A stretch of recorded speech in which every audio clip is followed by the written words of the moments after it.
When you want your dog to walk politely on leash, one of the easiest ways to start is by walking backwards. This invites the dog to follow you rather than needing the leash to be pulling them back and forth.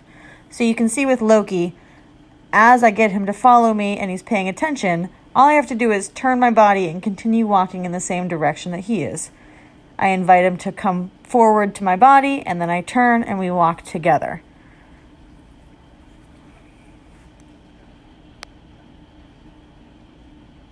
Once your dog has the hang of this turn and go method, you simply have to keep walking the way you want, and when you want to change direction, first you back up, get your dog to follow, then you turn and continue on your way.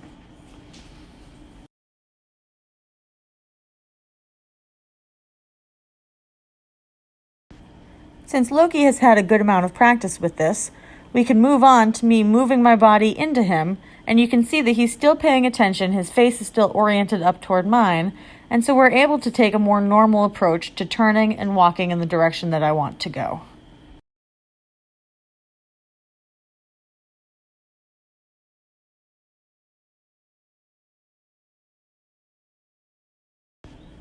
It's important to know when to reward your dog. I'm not rewarding Loki when he starts to pull and comes back. Instead, I'm timing my rewards so that he receives them while he is walking politely by my side and paying attention and looking up at me.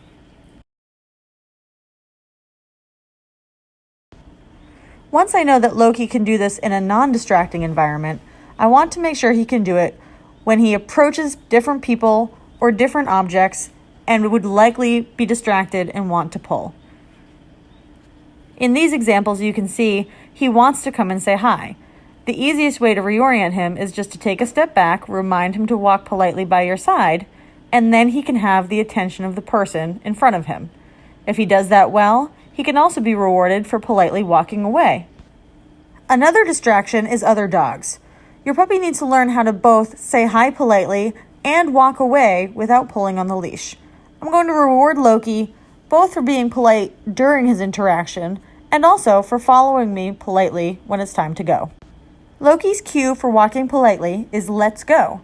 So when it's time to walk away from an interaction, I cue that behavior and we walk on together. The best way to ensure that Loki remembers how to walk politely by your side in all situations is to test the behavior. So we use a variety of things like toys and excited praise to ensure that he knows, even though it's something he really wants to get to, he's not allowed to get to it by pulling on his leash.